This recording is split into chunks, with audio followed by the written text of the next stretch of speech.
Rick Horrow, Beyond the Scoreboard, Inside the Boardroom, business of sports, trillion-dollar business of sports, billions of dollars in the golf business. It grows every single year. We're here at the Volunteers of America LPGA Texas Classic at Old America Golf Course in the Colony, Texas. Did I get that right? Was that all good? I think so. Good? You're good.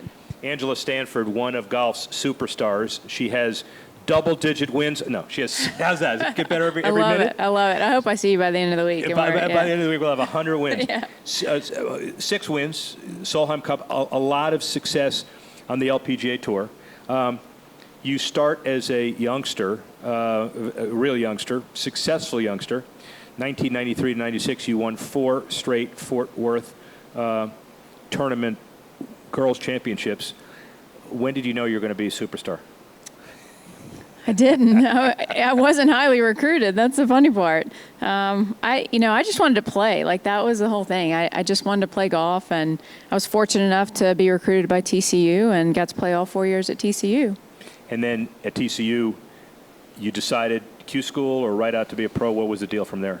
You know, I should have known this is the way my luck works. So my senior year, my coach says, well, if you're going to go to Q school, you probably need to go the first year out. You know, that's probably going to be your best bet. I'm like, okay. Well, there's this thing called the Futures Tour at the time. It's now our Symetra Tour. If I can go and I can get my status that way, then I won't have to go to Q school. So I do that, and then about the time I get the Curtis Cup call. So then I have to stay an amateur, and it just like... It worked out perfectly. I got to play the Curtis Cup, the amateur, the British amateur, the U.S. Open as an amateur, and then I had to go to Q school. So I was trying to avoid Q school, and then went and made it my first time and been here ever since. And the pressure that the kids have Q school as a defining moment in their career, you have other kind of pressures, but that's not a pressure you have to currently deal with. You know, it is a brutal week. You know, and I told myself when I left I never want to come back. And I haven't. And I think what we're doing with our Q school, we're changing the format. I think we'll tell I think you play 8 rounds instead of 5. Right. So I think I'm going to be interested to see how that goes because I think it's going to be good. 4-year speech communication major, so you can have any job in the broadcast booth that you ultimately want.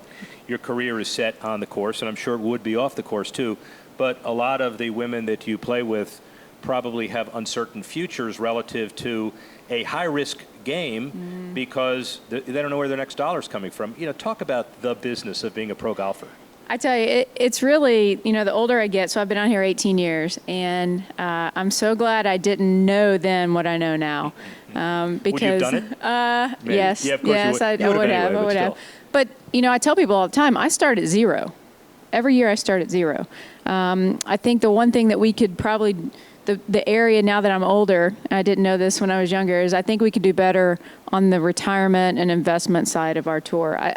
That's the thing that scares me the most watching my younger friends is, do they understand the retirement aspect of it? Do they understand, because you're not going to play professional golf forever. You may not play 2 more years. Right. Are you prepared for that? But you got to get there. Right? Exactly. So I think, but you also have to do something for yourself along the way too.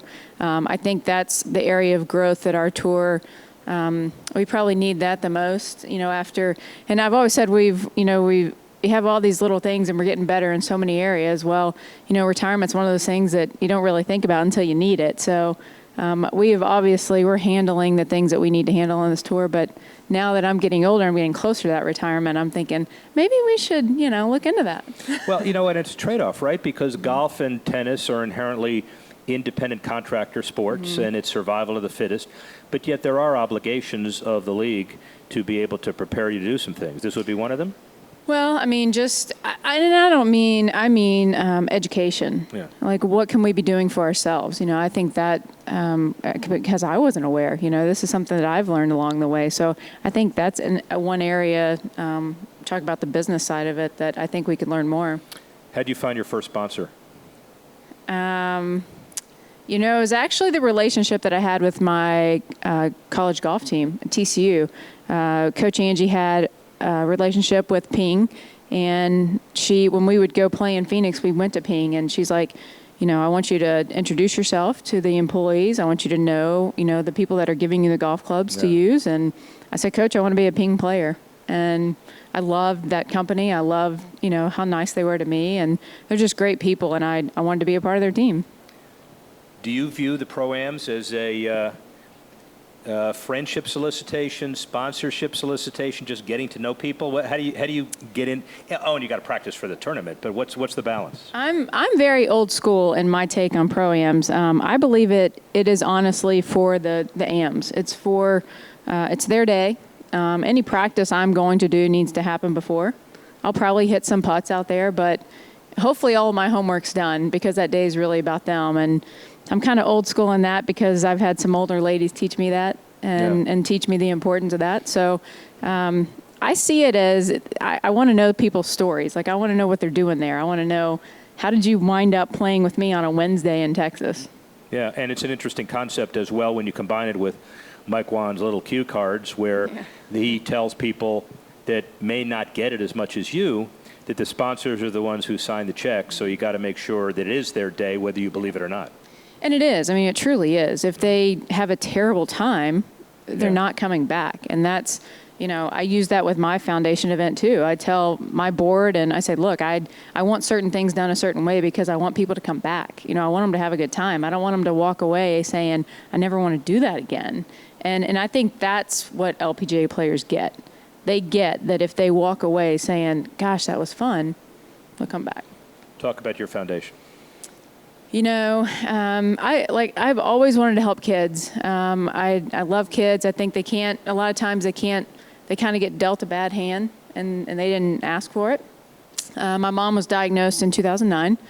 And then we lost a board member to cancer in 2010.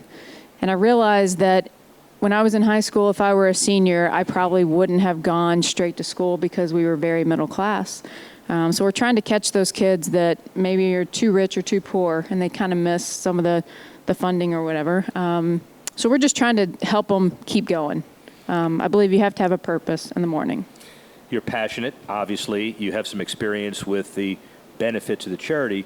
Business show, how's your foundation organized? You have an active board. Do you run it? What's the deal? I'm on the board. We have 7 board members. We have a scholarship committee who reads the scholarship applications. I sit on that too.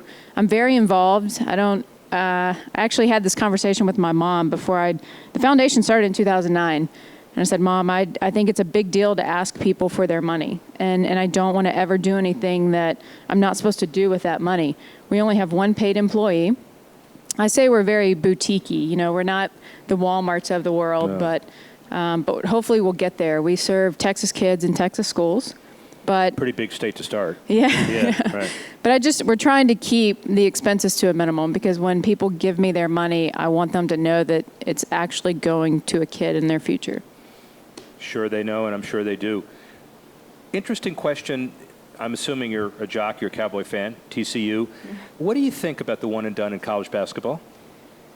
Boy, I tell you, I wish it would go away. And I always thought, so then you see these kids for 2 or 3 more years, and I think that makes the NCAA tournament at the end of the year that much better. Yeah. I mean, I don't know how you could make it better, but I think it would. Yeah. But then I didn't even think about the front end of that, where kids that don't even want to go to college. And I kind of wish it would be that way. Either you don't go or you declare as an amateur or whatever you're going to do, and if you don't get drafted, you still have that opportunity. But I think the one and done, because I want to see those guys keep playing. There's just something about watching a senior at Duke or something like, there senior was one. at, one. It's like Tyrannosaurus Rex now. You're never going to see another one. Probably. Probably. I know. I wish they had more juniors and seniors playing in the NCAA tournament. Well, the bottom line, too, is, and this is not for this, but it is interesting to know that we're probably heading toward that baseball system where you can either go straight to the pros, but if you commit, you got to stay at least 2 years. Better? I love it. Yeah. I think it's great for the coaches too. This is just my personal opinion. I'm not sure that you have the controversy with the coaches if it weren't so cutthroat about, I got to find that one kid for 1 year and then he's got to go. Yeah. And from a TCU perspective, when are you going to start playing defense? You win your football games 63-58. Are you going to start? You're going to start playing defense sometime, or what? You're talking about Coach Patterson's defense. I just can't believe that. I think Coach Patterson's got it under control. Good. There you go. That's a good answer. And a Cowboy fan, clearly. I am. I really, sincerely, they drive me crazy, and I can't say why because I know that Jerry Jones would see this somewhere along the line. Yes, he and, would. He's at the Pro-Am party tonight, by the way, personally. There's a big 50-foot screen of him up there, so look it down. I have a few things to say. Yeah, but I'm sure. No, I find myself, definitely Cowboy fan by birth, but when I watch them, as mad as they make me, I'm behind them. So finally, speech communication major, TCU grad, what do you do after golf?